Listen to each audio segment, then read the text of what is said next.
Right. Good evening. We're about to get started. First of all, we want to start with a few. Well, my name is Hortensia Rubalcaba. I'm the outreach specialist with the Department of Transportation for the City of Dallas. And just to get started, we're going to go over a few housekeeping rules. Please make sure your microphones are on mute. This presentation is being recorded and will be posted to the dart.org/D2 page.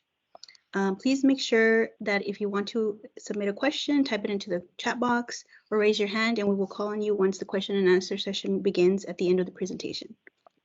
Any comments that are not received during this meeting may be submitted to d.planning or at dallascityhall.com or by mail to be formally considered, and we'll go over that towards the end of the meeting as well.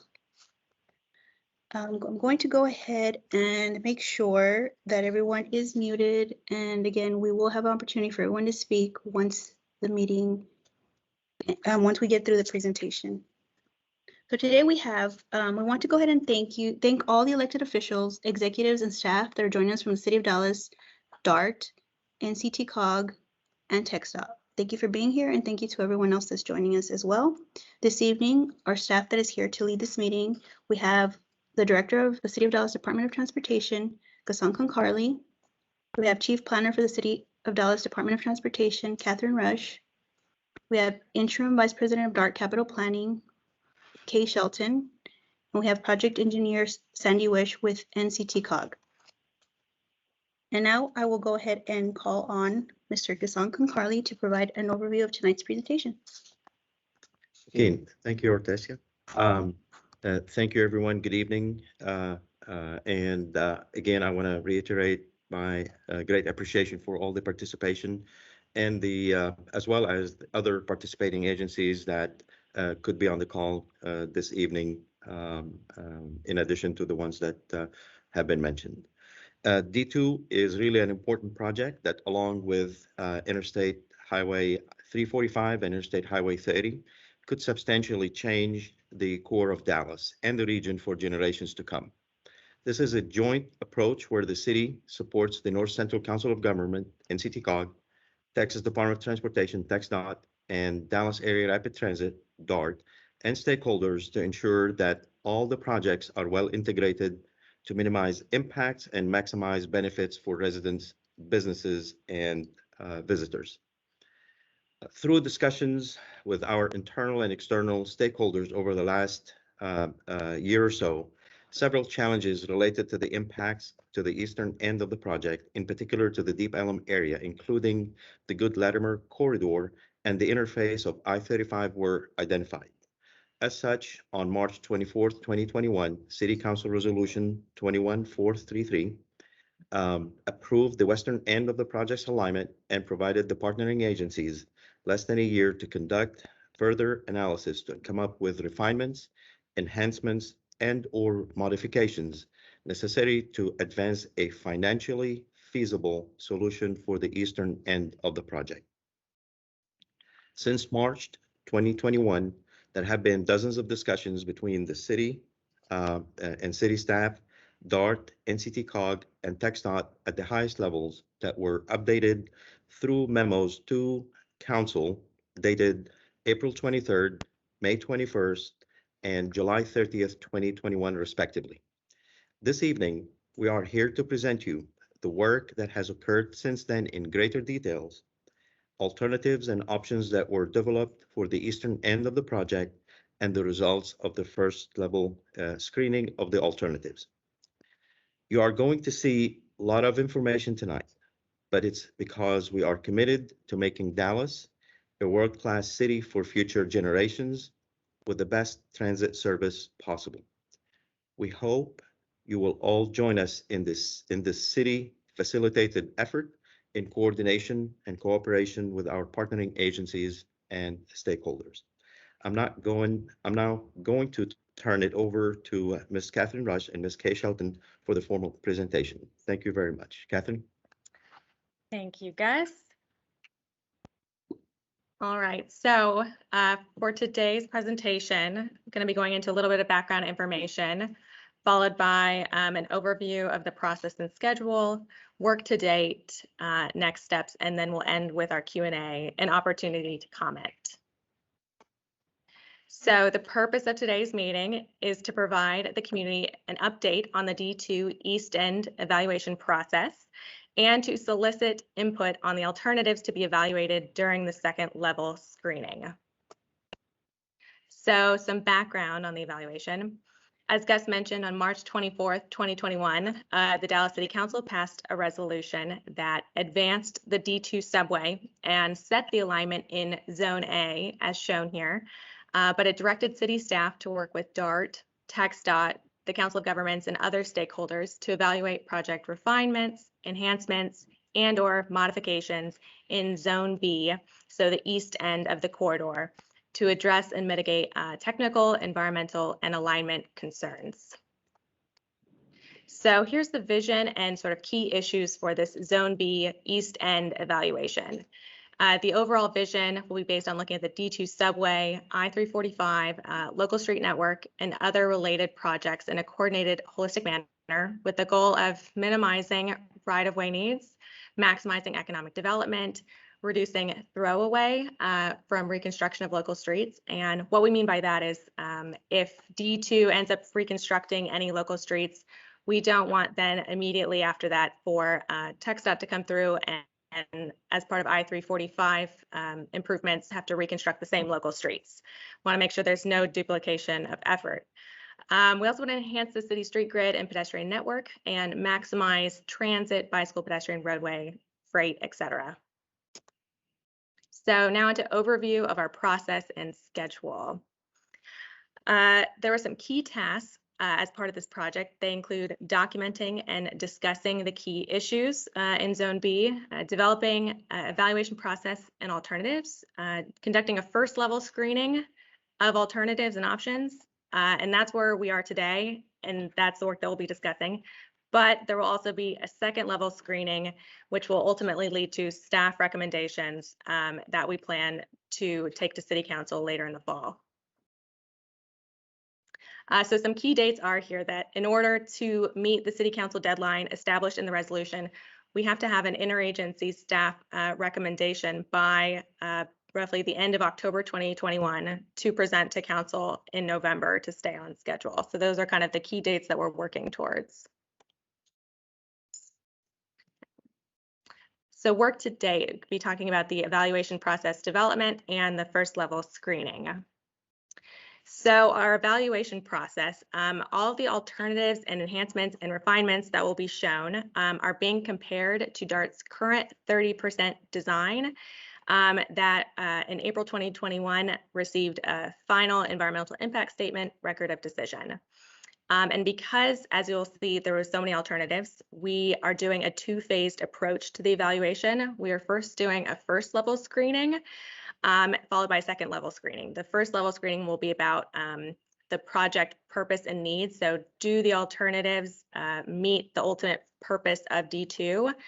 And do they address some of the key vision issues? So that's namely some of the larger transportation system impacts, like providing for flexibility with I-345. And then also under DART's design criteria, is it constructible? Second level screening will be the phase 2, and we'll cover that a little bit more towards the end of the presentation.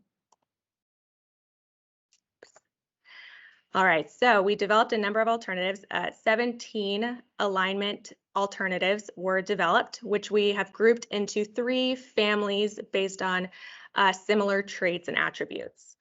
Of the 17 alternatives, 7 will be advanced to the second level screening, which we'll be talking about more, and an 8th alternative is being refined.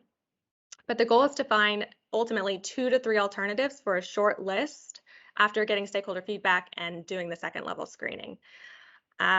So these alternatives were developed by the 4 agencies involved in this process, as well as with input from Deep Ellum Foundation.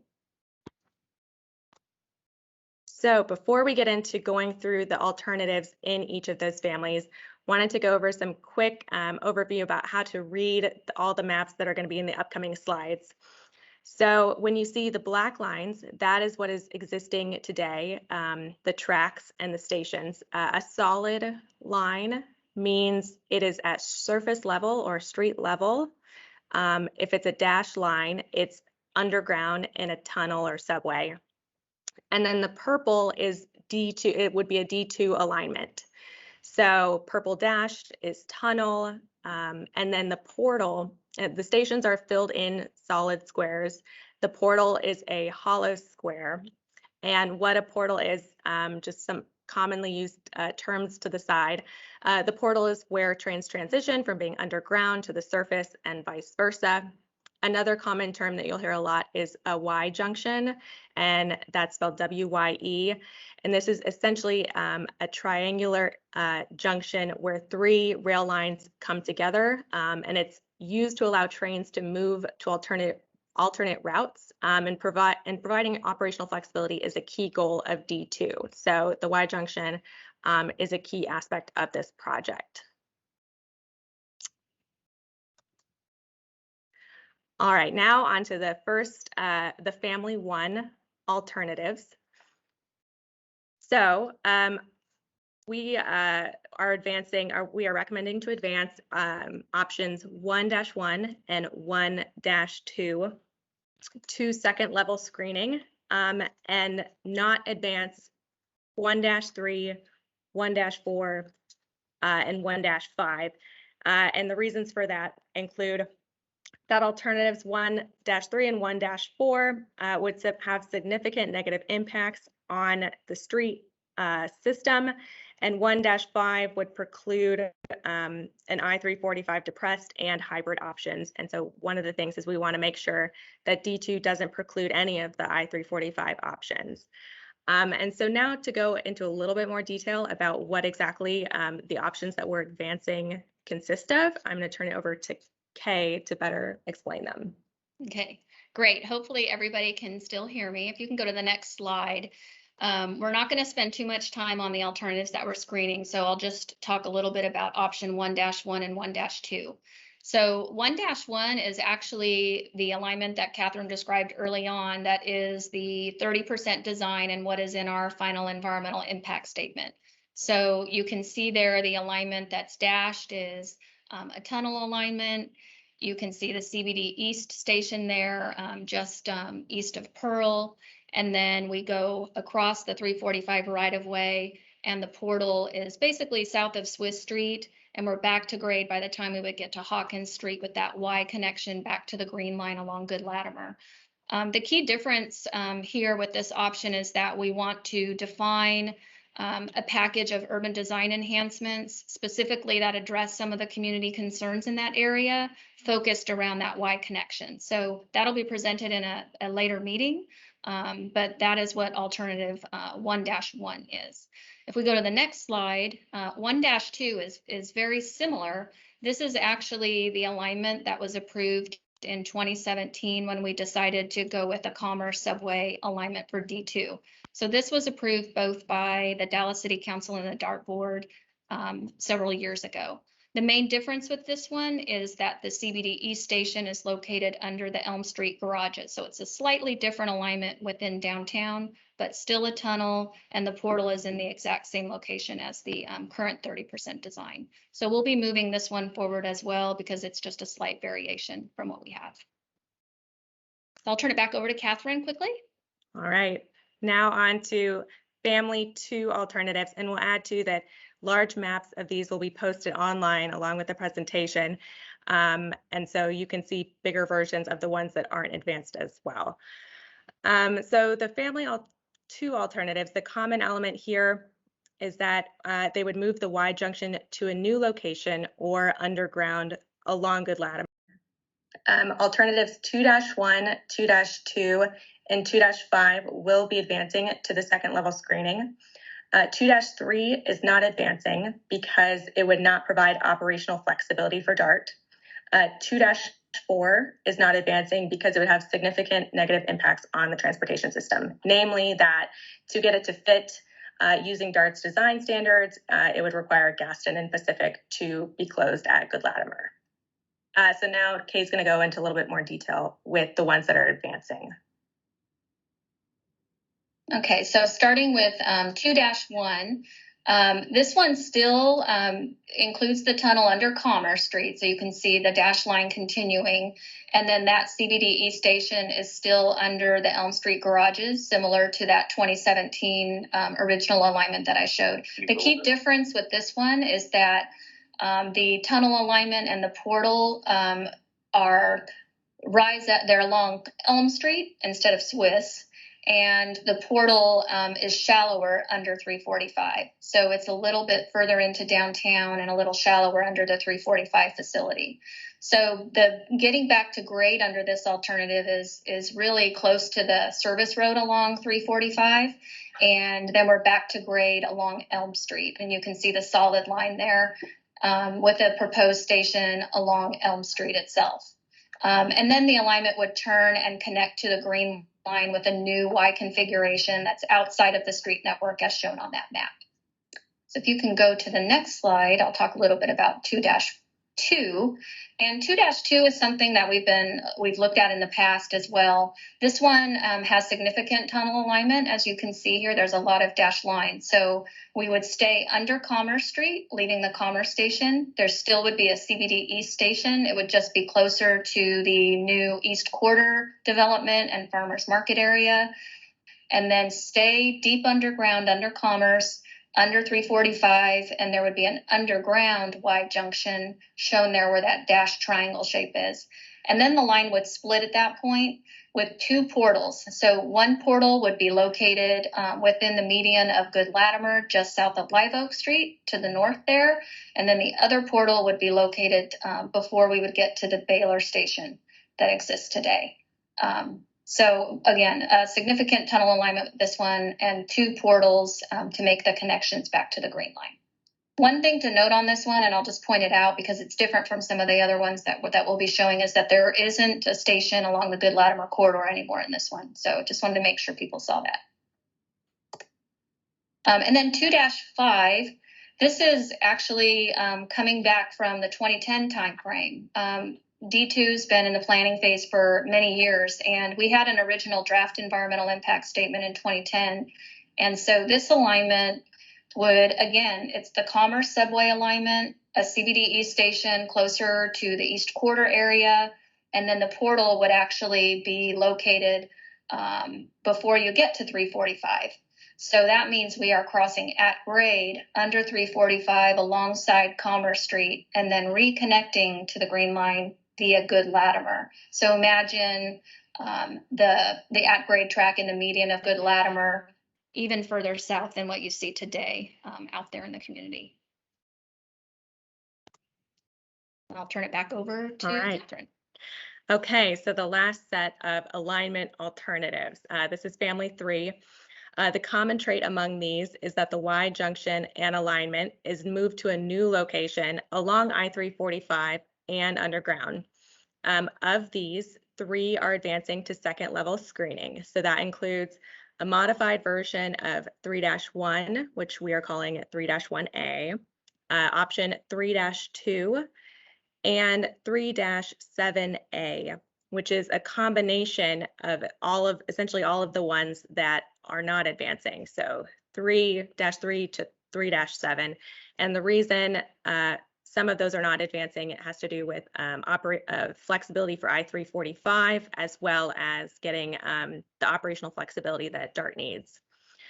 Catherine, So, yeah, handing it back over. Okay. All right, so let's start with 3-1A. And we did have an original 3-1, but it couldn't get deep enough under 345 without impacting the ability to do a depressed 345 option. So this 3-1A is a new option here. And so I'll kind of walk you through. If you start at the Commerce Station at the bottom of the map, it still is a significant tunnel alignment. So we stay underground under Commerce, and then we would pass kind of to the north by 1 block, passing under Main Street Garden. And there would be a CBD East / Main Street station underneath Main Street. So from that station, we would continue underneath Main Street, and then there would be another jog 1 block to the north to get a station underneath Elm Street, next to the Epic development, if you're familiar with that. So this would be underneath Elm Street, and then you can see the Y connection underneath the 345 right-of-way, and then 2 tunnel connections going either direction from there. Similar to that one option you saw before, there would be a portal just south of Live Street, but in this alternative, it follows along the northbound service road of 345, the alignment here, instead of Good Latimer. That means that the Good Latimer track would be removed in this scenario. And then the other leg continues again towards Baylor with a portal just before you get to the Baylor station, similar to some of the other alternatives that we've seen. If you go to the next one, 3-2 is similar to that, but it doesn't include a potential station underneath Elm Street. And so the key for both of those was trying to see if we could get deep enough under 345 to make sure we maintain flexibility for them. And we think we can do that with both of these, and we'll continue to look at them in the second level screening. And then if we go to 37A, this is another one that's kind of completely different from many of the ones that we showed before. So this option, leaving from the Commerce Station, is a tunnel alignment along the entire section here, and it would reconnect actually at our existing tunnel portal that would take you towards City Place and Mockingbird. So this alignment continues under Commerce Street, and then it would turn north along and under Harwood Street. That CBD East station would shift to be underneath the current East Bus Transfer Center that's downtown, which is a DART property. And then the alignment north of that station generally follows along the Live Oak ramp of 345, if you're familiar with that ramp that comes off of southbound 345. And then we would cross underneath the existing tracks that are shown in black there. So it would be grade separated from that. And then there would be a connection built to link back in before we would get into the tunnel portal. It sounds complicated, and it is, but there's a way to do it. So that is the 37A option. That really is a combination of several of the north-south options that try to not cross 345 at all and avoid a Y in the Deep Ellum area altogether. So I think I'm turning it, or is it back to me still? Yes. Or do you want to do this one? You want me to take it? Okay. All right. We're sitting next to each other. So we talked about 3 families of alignment alternatives. So there was a 4th family that wasn't necessarily alignment based, but more related to operating plans and different ways to operate service. So one of the questions that was asked as we all started talking was, is there a way to operate DART service differently to avoid having a Y junction in the Deep Ellum area, or can a Y go somewhere else or make a different connection somewhere else? So the 2 maps here on this screen, I think many of you have probably seen before through other presentations, but the existing graphic there shows how we operate today. And you can see how the lines are connected to each other, and they all operate through the downtown mall. And then with D2 on the other side, you can see how green and orange lines would shift over to the D2 corridor. And that's why the Y in the Deep Ellum area is needed. So if you go to the next slide, when we started asking some of those questions, one of the questions was asked, well, what if you kept the green line on the existing mall and operated it with the red line? And then the blue and orange lines could use the D2 subway. So we looked at that and drew up that alternative to see what that operating plan would look like. And you can see it there on the map. And that is something that would be applicable to an alternative like 37A, which was that last map that I showed you. Could potentially be applied to other alternatives, but it would be an option that would go with 37A. There's also several other things that you could do that we've talked about to enhance transit service that could be layered in with any of the alternatives, and that's potentially TRE service to Fair Park or possible additional light rail inserts to provide new travel patterns and meet the rider needs. So we'll continue to look at that in the second level evaluation as well. All right, so to summarize, there's about 8 alternatives that are being advanced. So we tried to whittle that down from 17 before getting into the more detailed alternative, or to getting into the second level screening, which is going to be a bit more detailed. So that's 1-1, 1-2, 3 options from family 2, 3-1A, 3-2, and 3-7A. And then here's a list of the ones that were eliminated from going on to screening number 2. Here's just combined maps of what all of those are, if you want to go back and look at those later on. So in terms of next steps, our next steps are the second level screening.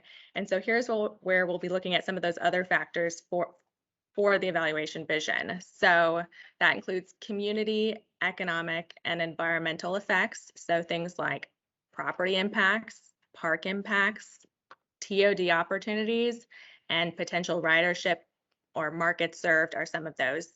We'll be looking at more detailed transportation effects, so street grid and traffic impacts, transportation safety impacts, temporary or construction impacts.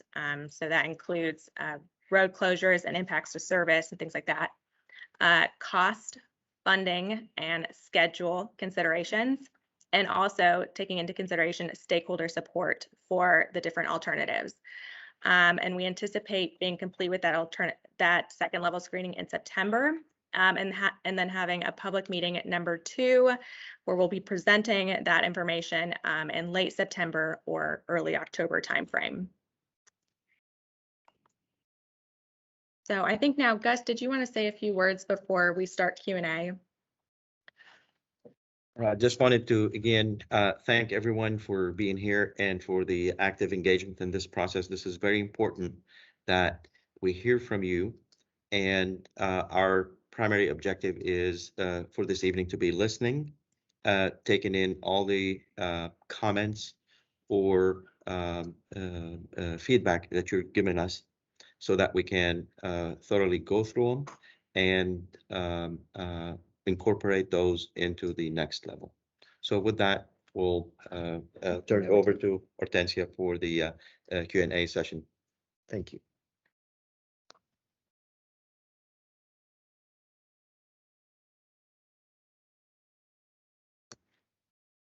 Okay, everyone. Now we will turn it over to you to ask your questions. So please be sure to, we have quite a few people on this meeting. So the best way to do this is if you please drop your questions into the chat box. That way we can try to address as many as possible tonight. If we don't get to your question this evening, we will be providing responses within the next 2 weeks. We will be having them posted to the dart.org/D2 website, and that way we can make sure we address everyone's questions and concerns. So let us start with a couple of, so please be sure to drop your questions into the chat. We have, Give a few minutes. okay. We've got, I think, 2. Okay, if you could just drop a couple questions in, we're going to take a few minutes just to start gathering some of this information so that we can address them the best as possible. Thank you.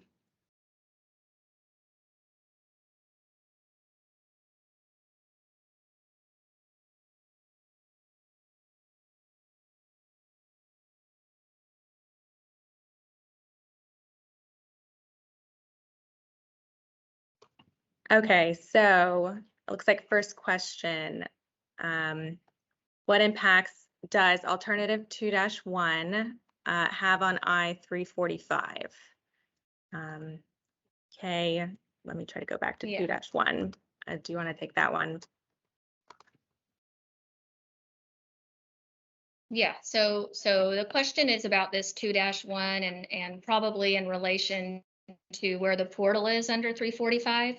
And so the goal of this option was to try to get the shallow part of the tunnel portal where we're rising back up under 345. So it provides more flexibility for them to be able to gravity drain some of their depressed options. So this is a, more of a broad sketch of it, but I think the deepest part of the portal in that one is maybe 6 to 8 feet deep. So it is less impactful than the current 30% alignment, which is 22 feet there at 345. So it doesn't preclude any of the options and would allow TxDOT, I think, to gravity drain.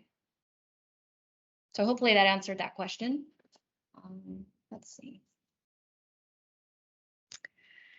Gus, do you want to take the next one? So has the city of Dallas weighed in on any of the, I think, alternatives that are being taken into the second level screening?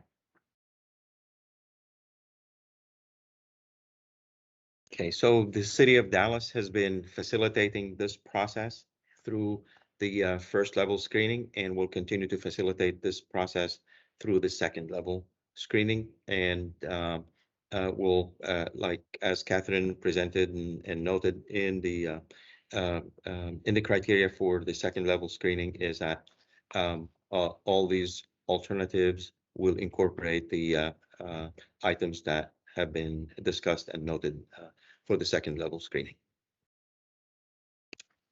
Thanks. All right, maybe another DART one, because the Family 4 one gets me. Yeah. Do any of the eliminated alternatives come back with the Family 4 options? For example, if a Y on the west end is viable, does option 1-5 become viable again? So the Y on the west end in the Victory area, right now, we don't have a full Y over there. It's just one because there's a development plan. There's just one leg of that. I think we want to still try to potentially pursue a full Y on that side, but I don't believe that that would make any of the options viable again.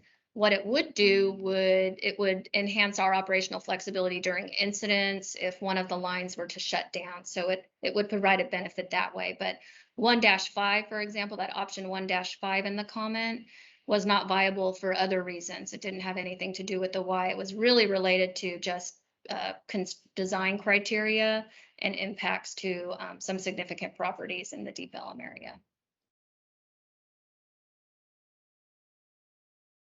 Okay, since we're already on the Family 1, let's continue with another Family 1 question. In both options 1-2 and 2-1, is the CBD station below the Elm Street garage?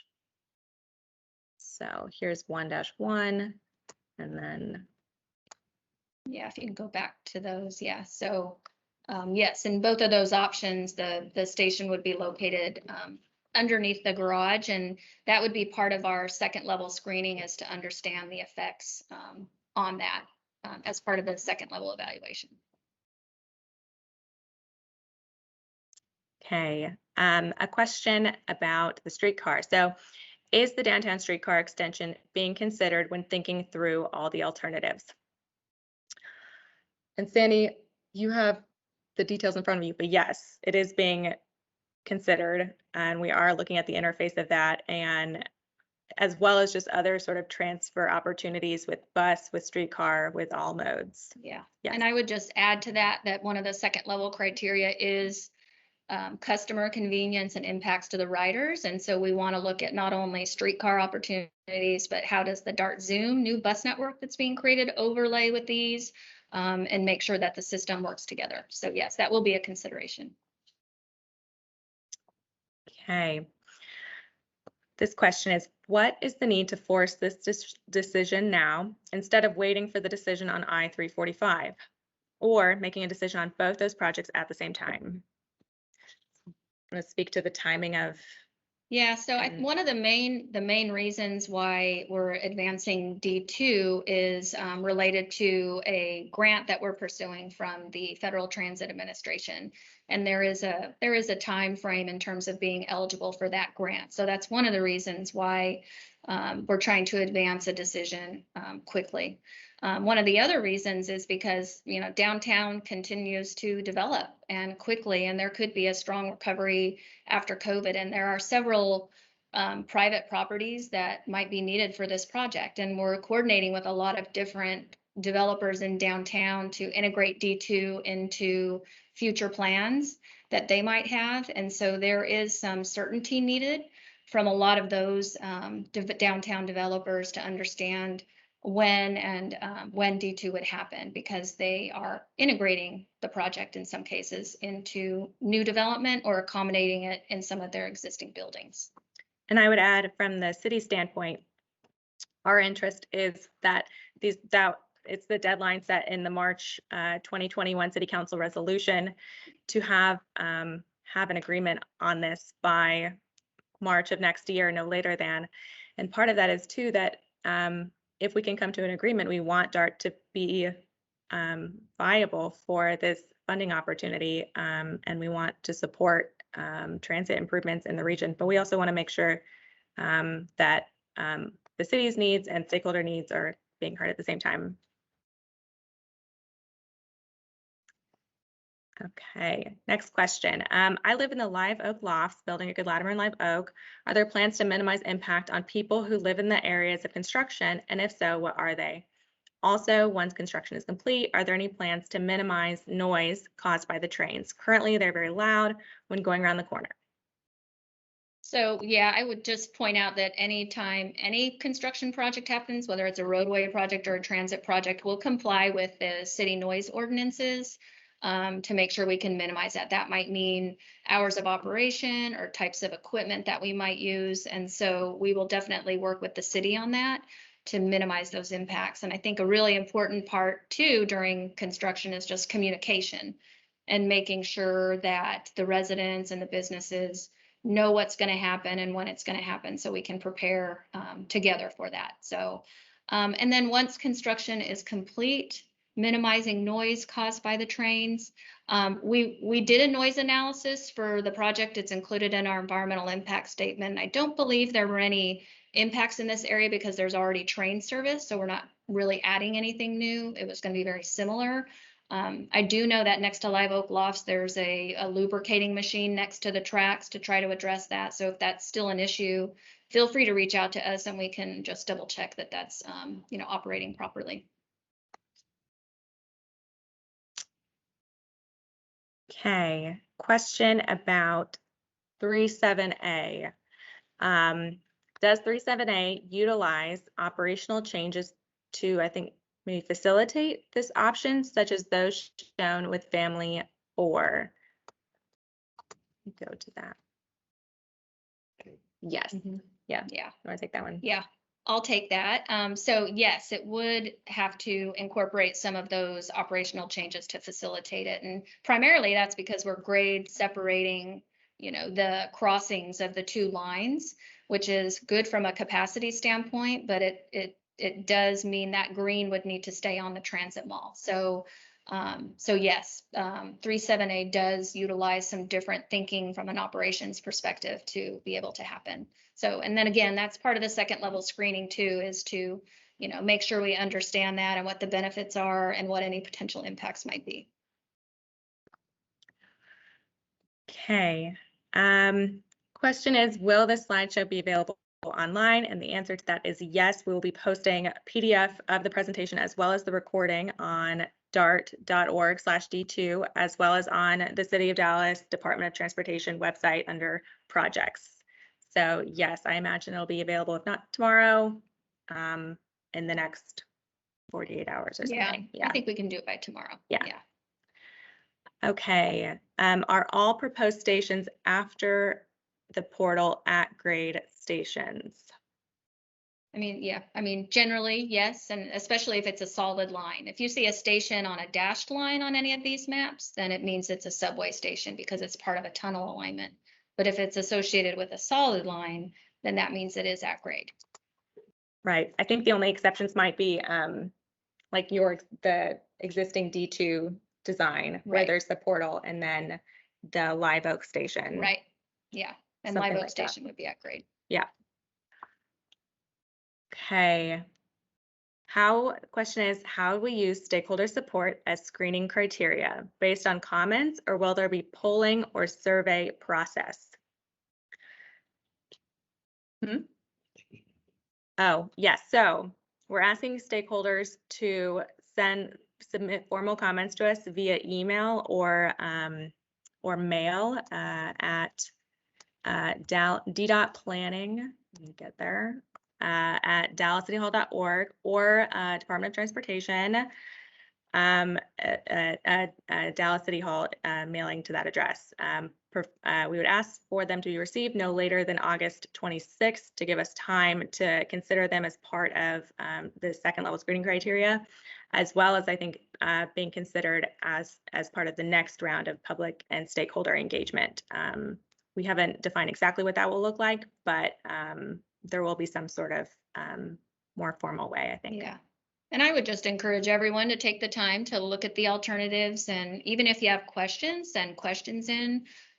Or if there are things you like, things that are maybe of concern, point those out to us, because that's always something we can continue to work on and refine and address as we go through the second level evaluation. So I think it is very important to submit your comments in writing.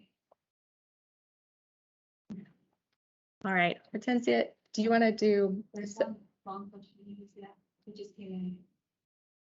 Oh. Been raising his hands. There's Ashley. Oh, okay, sorry. Could you get Ashley's? Let's see. Okay, so Scott, Or the one above him. There's one above him.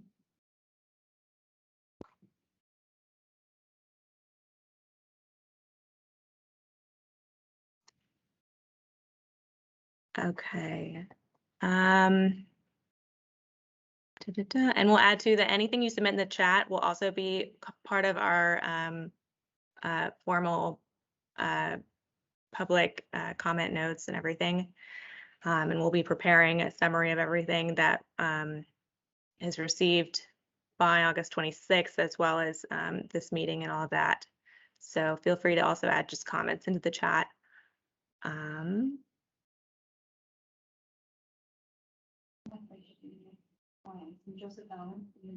Okay. Will portal options west of 345 be within existing street right-of-ways?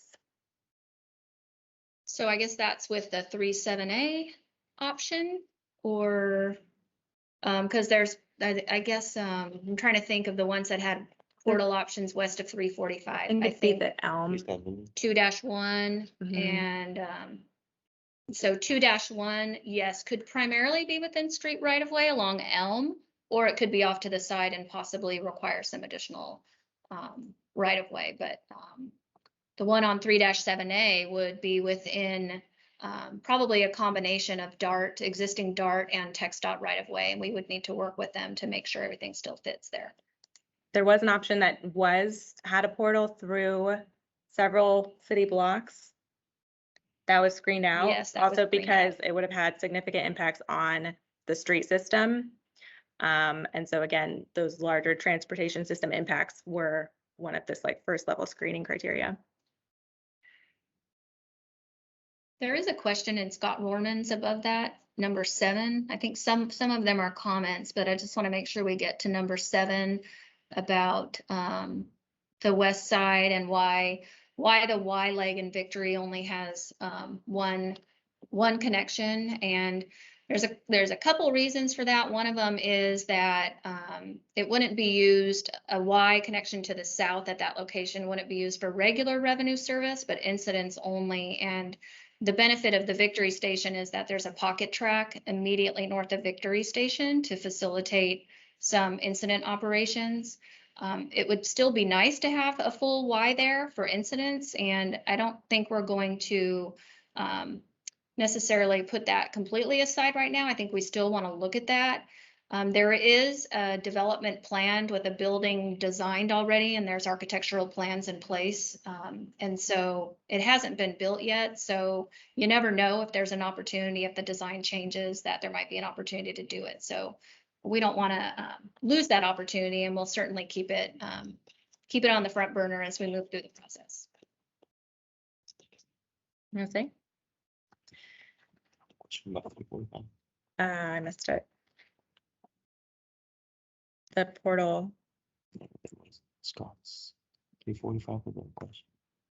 Make sure 345 can be defined. Okay, that's an opinion. I mean, that's a statement. Okay. All right. So this is definitely another one for DART. Will the improved rail service in the downtown area allow DART to reduce the amount of bus traffic in downtown? So that's a tough question. I think probably not. I think that it's a growing region, and I think rail and bus are going to both continue to be very important. And we have a lot of riders that rely on bus to get to downtown from different locations that might not be served by rail. What we are doing with the DART Zoom plan, though, is really trying to concentrate to some high ridership core frequent routes, many that will still come to downtown and some that won't. And we might be able to really prioritize some specific corridors in downtown a little bit better, like Elm and Commerce and some different streets for bus. So I don't think it will, D2 in itself will reduce the amount of traffic, but we certainly will be able to get more service on light rail in the future. But I think bus is still going to continue to be a strong mode that will support the overall transit network. Do you want to do some hands? Okay, so we notice there are a few people here with their hand raised. So let's go with Stephanie. Let me unmute you. And you should be able to unmute, but Yes, hello, this is Stephanie Would you Huderberg like from to the Deep Ellum participate? Foundation, and I just want to say a quick word of thanks first and foremost. You might have to turn up your volume. Since I've been muted, so I'm unmuting myself. I hope that's okay since you've asked or allowed me to speak. Can everyone hear me? yes, we can hear you. Okay. Well, once again, I just wanted to share our thanks on behalf of the Deep Ellum Foundation to the city for their leadership, then the council, and the entire coordination effort between all the agencies to vet different options and look into different possibilities that work for the entire downtown as well as Deep Ellum area in the city of Dallas. So I wanted to just share that thanks first because I know this is a tremendous amount of work. I will say on behalf of the Deep Ellum Foundation, we are going to be submitting written comments and we are digesting all of this. This is incredibly helpful. We are at this time still, for the same reasons in our written comments submitted before, not particularly in favor of the option 1 category, but are interested in exploring further the other options that bring a northern route or a southern route. A quick question I had that I also submitted via comment that I would hope to understand a little bit more is the Elm Street station possibility. What would the right-of-way impacts be related to that station in terms of the street, the sidewalks, the businesses there? It's obviously not a very, it's a bit of a tight right-of-way, so I'd be curious how the station would fit there. And then also an additional question is why was it in some cases a station was removed? And what makes it possible in the other scenarios that were presented. Thank you. I mean, we can take those comments.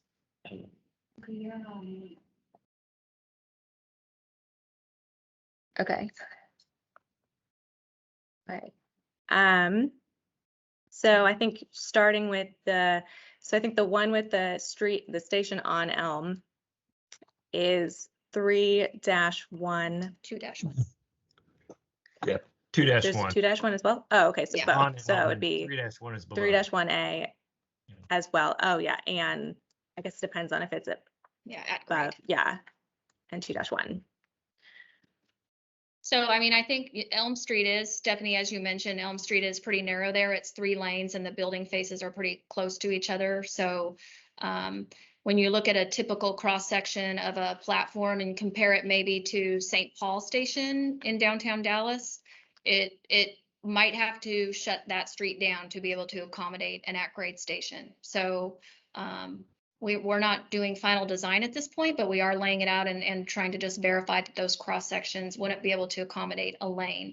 So that is definitely something that if that's a concern, I would definitely comment on whether that's worth it or if that wouldn't be acceptable. So yeah, but I think the reason it hasn't been ruled out at this point is because we haven't. Right. It hasn't been fully Yeah. detailed out, and so we just don't know for sure. Right. Absolutely, and I think we're interested in all the okay. And then the other question, the other follow-up is that also applicable to maybe about station locations and why there aren't some and others and okay. I think the main reason for that really has to do with we're trying to space the stations certainly, but on some of them the reason, like on this one 2-2 that Catherine had up, that one. sorry, or 3-2. A lot of it has to do with the grades. A station needs to be in a flat spot. And so in some of these alternatives, we have to start coming back up and the tracks are on a slope.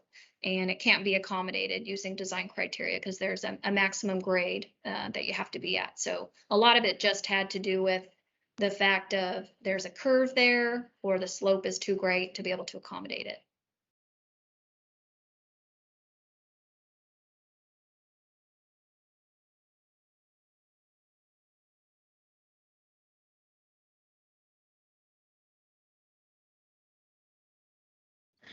Okay, we have Scott who has his hand raised. Would you still like to speak? Please do. You can unmute yourself if you'd like to speak. Oh, okay. Scott's not speaking. Okay, Dr. Sean Best, if you'd like to speak, you're able to unmute yourself at this moment.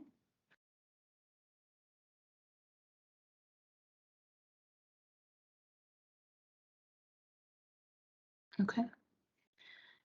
If does anyone else have any comments that they'd like to drop in the chat, or if you want to be called on, please raise your hand. Okay, great. Well, we will be posting this recording. Oh, wait, we have a comment here. I'm sorry. So if you want to unmute yourself, I think some people are having some issues. Please go to the little microphone icon and you should be able to click on that and unmute your mic.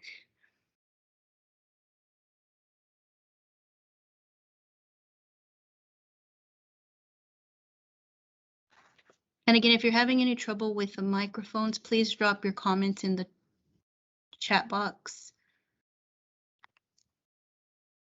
Just want to make sure, Kate, that other than, this is Majid, other than the comments today, I would envision folks starting to email us after that. Who should they direct to? One entity and one entity only? Yes, for any future, all other comments and feedback has to be submitted by email or mail no later than August 26th, and it needs to be emailed to d.planning@dallascityhall.com or mailed to the Department of Transportation, care of D2 Subway, 1500 Marilla Street, L1BS, Dallas, Texas 75201. And this will also be included on the information posted to the DART D2 website and also to the City of Dallas Transportation projects page, so that you are able to find out how you can submit your comments, because they must be submitted by email or mail in order to be formally considered. Again, this recording will be available also on the D2 website and with the DART and also the Department of Transportation. And we will also have the presentation, the PowerPoint, that will also include some appendices that have maps and also go into more detail on some of the options that we're not going forward with, and also some more engineering information on the options that will be considered for second level screening. So I would ask the whole group just to help us out in making sure we're funneling the information to the right folks, that you stick to the script on this. And not that I don't like to hear from others, or Gus doesn't like to hear from others, or Kay or Catherine or other folks. But I think in order for us to really gauge the true desire of the community, it has to go to one source. So I would caution us to make sure that we stay true to the script. Yes, and definitely all comments and feedback must just be submitted to the Dallas Department of Transportation.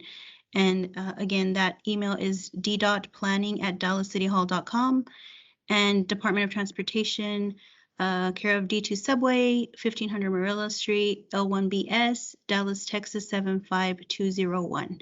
And again, this information will be available online for people to be able to submit their comments after this meeting through August 26th.